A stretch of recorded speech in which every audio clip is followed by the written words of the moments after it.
So to help us frame our thinking, I am delighted to introduce Hugo von Meijenfeldt, and he's going to tell me how well I did pronouncing his name. He is extremely distinguished. He finished law school at the Free University here in Amsterdam in 1981, majoring in public law and political science. He started his career at the Ministry of Environment, working on legislation and litigation with regard to soil remediation. He's written several articles for international conferences and journals, and he became head of European policy during the EU presidency in 1997 for the Netherlands, and he was later Deputy Director of International Affairs. He held other important posts in Geneva at the UN, and he has been Special Envoy for Climate Change at the Dutch Ministry of Foreign Affairs, and he's the former Consul General in the Netherlands for San Francisco. And in 2016, he started his current role as SDG Coordinator, connecting business, finance, civil society, science, youth, and government at all levels to reach the 2030 goals. So, Hugo.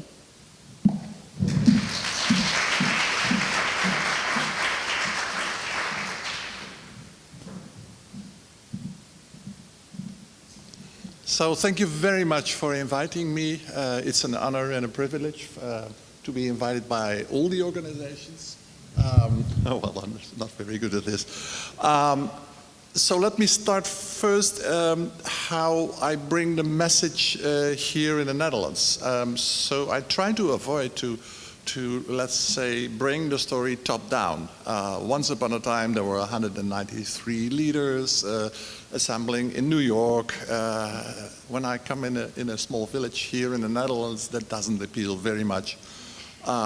Perhaps I shouldn't start at the kitchen table of the people in the village either, because that takes too long. Nevertheless, often you can see thinking bottom up. There are so many initiatives, not only in this country, but in all the countries. Small initiatives, sometimes bigger initiatives by companies, by knowledge institutions, by, let's say, NGOs as a common frame. But are they inspired by anything? Because when they don't see how their initiative is part of a bigger story, the narrative, and if they don't see they're in it together with others, and if they don't have goals to set, where are we going to? And what is the dot on the horizon? Then they just have the feeling they are a drip in the ocean. And that's the common feeling. We are a drip in the ocean. What do we help? So they need the inspiration. I compliment you with the term, inspiration we need. And although I also need to coordinate and I need to report, but those are the two dull elements of my job, but the inspiration starts. So then I say, well, okay, if you want to know which role you play, that you're not just a drip in the ocean, but you're together with all the drips, you are the ocean, and this is leading to somewhere. I say, you don't have to reinvent the wheel. There is a present given to you by 193 leaders who came together 3 years ago, and on each and every topic in life, more or less, 17 big issues, 169 sub-issues or targets, if you wish, they have come up with the big story, the 2030 agenda. And mostly that's already appealing to most of them, because then people know, okay, my place in the whole story is there. Okay, then my role is contributing. Of course, small initiatives are not solving the whole issue. Of course not. But if you look at now the very anxious weeks we have front of us to reach the climate accord here in the Netherlands. A lot of groups are linked to that accord. There are 5 or 6 tables, but these tables, they assemble these different goals of the Sustainable Development Goals. Look at it. It's mobility is one of the tables. Another table is agriculture. So sometimes people say, well, it's just random. You pick and choose. And I said, no. This is part of the organized, bigger picture. It's not just that you figure out which do I like most. Therefore, even the climate accord is, of course, behind that, but I don't publish about it. But of course, the SDGs are behind it.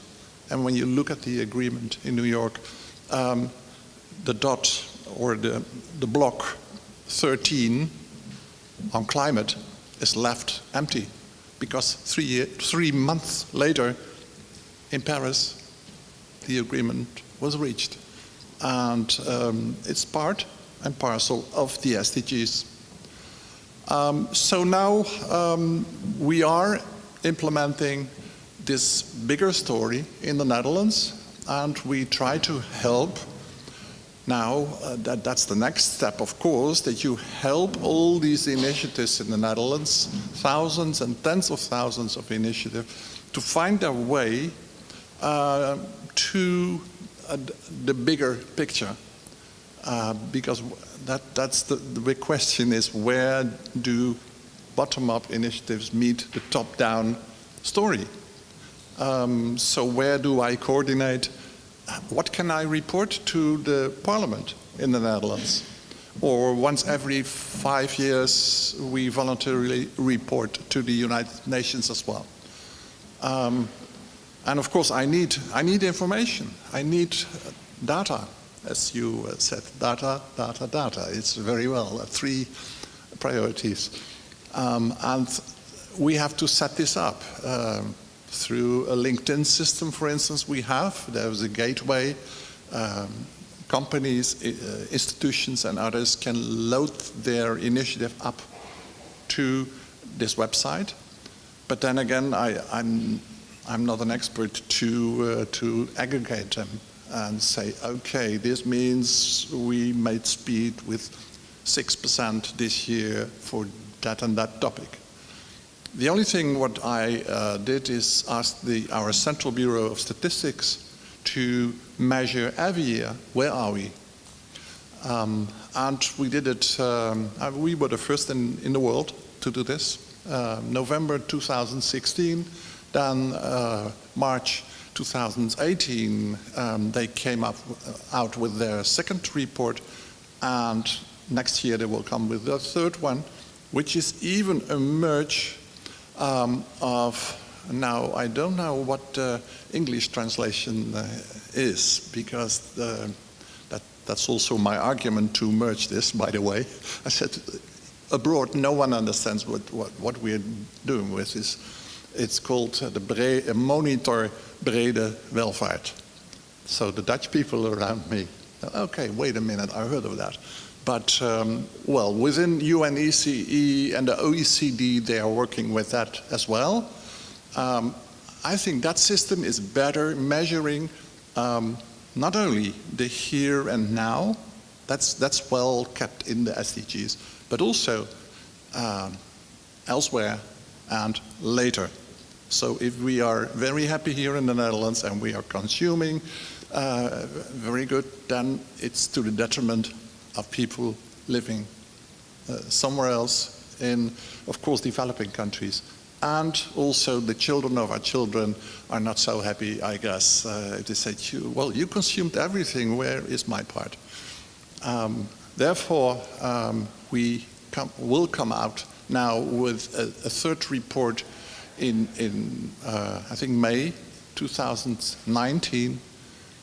And then we will ask our 3 planning agencies, the one on the economy, the second on the planet, and the third one on the people, people, planet, profit. All three are then, we have 3 planning bureaus. They will work together and then come up with scenarios. How can we reach the goals? At least we, the Netherlands, in the country and behaving across the borders and assisting other countries to achieve the goals. I want to make a division between those 3 roles we have. That's a picture how we in the Netherlands, from the kitchen table, or at least a little bit from the local initiatives, want to work towards the bigger picture. How can the Netherlands achieve the goals in 2030? Because that's for certain. Not only me as a coordinator of the SDGs want to achieve them, it's also the politics, the cabinet Rutte 3. Also the CEOs of the companies want to achieve them. It's the NGOs, it's science, and it's the youth who wants to implement it. Not we have to do it for the youth, then they are insulted. They say, no, step aside please. We are going to implement them. So, thank you very much.